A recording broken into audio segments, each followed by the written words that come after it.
Bonjour.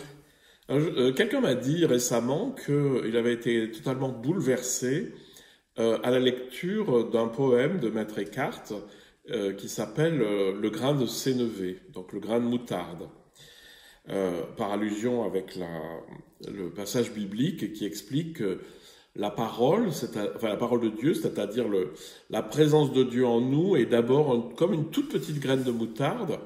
Dans l'Évangile, on dit que c'est la plus petite de toutes les graines, mais qu'elle devient un arbre immense. Et donc, finalement, la présence divine et l'ouverture s'épanouissent en nous comme le grain de sénévé. Et Maître Eckhart, donc, qui est ce religieux dominicain du XIVe siècle, dont vous savez que j'ai traduit les 180 sermons, a un poème. Il y en a un autre aussi, mais celui-là est très beau. Et je vais simplement le traduire, le commenter pour essayer d'en goûter ce qu'il dit de plus essentiel.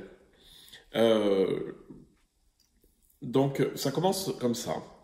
In dem Beginn, hoch über Sinn ist je das Wort.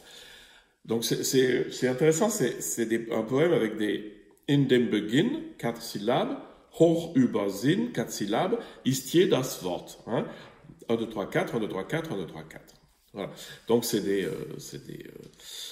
vers de 4 pieds, ce qui est très difficile à rendre en français, on peut pas. Donc, moi, j'ai affreusement traduit ça en alexandrin, qui est beaucoup plus français.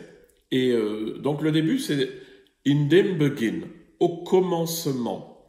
Mais on peut dire aussi à l'origine. Hoch über Sinn. Sinn, c'est les sens, c'est tout ce qui me relie au monde, c'est tout ce qui est perceptible. Donc c'est bien au-dessus de tout ce qui est perceptible. Ist je das Wort. Se trouve, on va dire de toute éternité, la parole. Donc au commencement, bien au-delà de tout ce qu'on peut percevoir, se trouve la parole. Alors, peut-être que si vous avez l'habitude, vous entendez que c'est une paraphrase du début de l'évangile de Jean qui dit « Au commencement était la parole » ou « à l'origine ». En arché, ça peut vouloir dire à la fois, en grec, ça peut vouloir dire à la fois au début ou à l'origine de tout. Et évidemment, c'est à l'origine qui est la lecture la plus forte.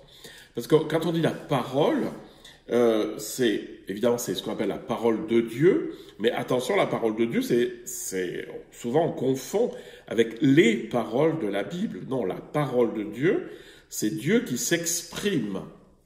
Et ça, ce qu'il y a derrière, c'est vraiment intéressant.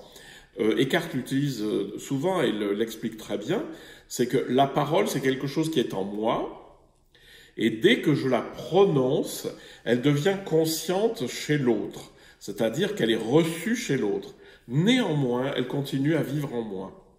Lorsque j'ai dit quelque chose, lorsque j'ai exprimé une idée, elle était en moi, je l'ai exprimée et l'autre l'a reçue.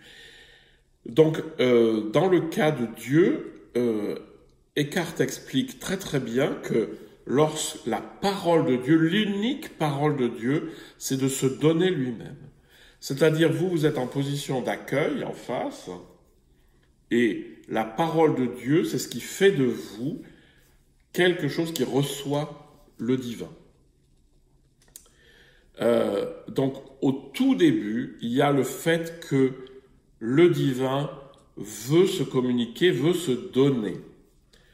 Ô reicher Hort, donc quelle richesse gigantesque, qui Daya Beginn gebar, qui engendre tout commencement.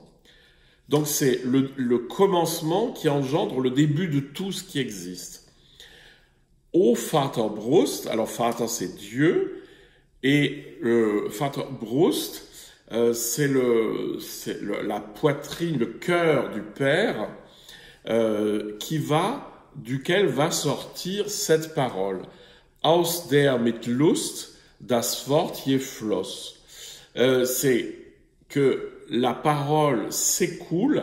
Alors ça, c'est un mot très utilisé chez Eckhart. Fließen, floss. Ça veut dire quoi? Ça veut dire s'écouler comme un fleuve, comme une fontaine, etc.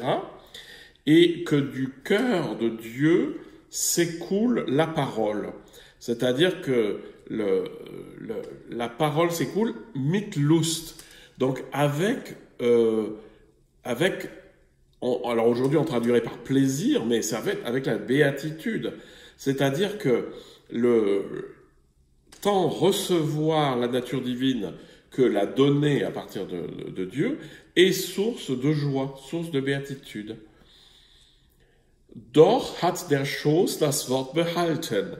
C'est-à-dire que le cœur du Père garde cette parole, puisque, comme dans la parole humaine, la parole reste en moi, mais elle s'exprime. Das ist wahr, c'est vrai. Donc, si je le redis en français aujourd'hui, ça serait dans un commencement, bien au-delà de tout ce qui est perceptible, se trouve le précieux trésor de la parole qui engendre tout commencement. Ce flot s'écoule éternellement et rayonne de l'amour paternel, tout en y demeurant. Il en est bien ainsi. Alors je ne sais pas si c'est clair ce que j'ai dit, mais ce que je voulais juste vous faire sentir, c'est que de comprendre que le divin se manifeste en se donnant. Tant que le divin reste en lui-même, il ne se manifeste pas et personne ne peut le recevoir. Mais comme le divin est sorti par une parole qui sort du cœur de Dieu et qui vient à nous, mais pas sous la forme de parole au pluriel, sous la forme de la nature divine qui vient nous habiter, qui vient nous imprimer, eh bien tout ça c'est source de béatitude.